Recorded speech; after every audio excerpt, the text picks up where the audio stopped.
De nos jours, l'être humain veut toujours plus de ces choses matérielles.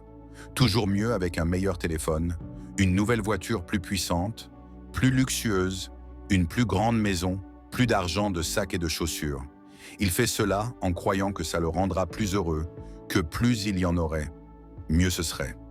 Pourtant, très souvent, tu te retrouves dans une situation compliquée avant la fin du mois. Le salaire n'évolue pas.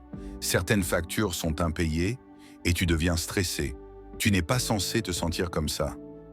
C'est normal de le ressentir temporairement, mais tu n'as pas à le rester. C'est comme ton alarme sur ton téléphone. Elle sonne et tu dois l'éteindre. Si tu ne fais pas le geste de l'éteindre, elle va continuer à sonner jusqu'à ce que ça ne soit plus l'heure. Tes émotions sont des signes qui t'alertent et tu dois les traiter, sinon tu vas continuer à rester dans cet état d'esprit négatif, où tu peux changer les choses et cultiver un état d'esprit positif. Ce mal-être que tu ressens n'est pas ce que tu mérites. Si c'était le cas, tu ne te sentirais pas comme tu te sens maintenant, dans cette énergie négative. Si c'était ce que tu mérites, tu t'en contenterais, tu ne te sentirais pas mal, mais là, ton corps, ton âme et ton esprit sont en train de t'alerter.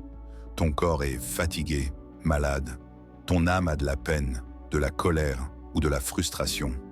Tu n'arrêtes pas de ruminer. Tu cherches des façons de te faire de l'argent rapidement. Tu agis dans l'émotion. Bref, si tu ressens ces émotions, c'est parce que tu dois faire quelque chose pour t'en sortir. L'émotion est un peu comme la notification de message. Il faut consulter ce message, décider de ne rien faire et rester dans cette situation en espérant qu'elle s'améliore d'elle-même n'est pas ta seule option. Elle risque de se répéter jusqu'à ce qu'enfin, un miracle arrive. Et tu ne sais pas quand. Tu peux continuer à faire les mêmes choses et laisser les choses se faire, ou tu peux faire différemment et aller chercher ce que tu veux pour avoir des résultats différents dans ta vie. Tu peux observer où tu en es dans ta vie, visualiser où tu voudrais être, établir ton plan pour y arriver et passer à l'action. Tu es habitué à faire les mêmes choses, mais tu dois en essayer de nouvelles. Ces choses matérielles, en fin de compte, importent peu, car maintenant que tu te sens mal, elles n'ont plus tant d'intérêt pour toi.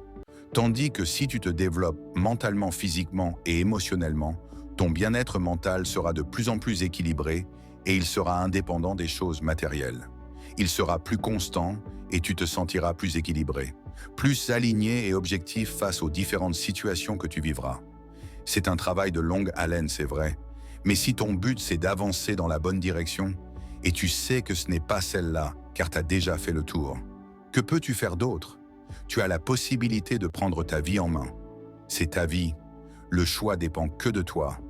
Si tu penses mériter mieux ou pas, abonne-toi et commente. Je prends le contrôle de ma vie.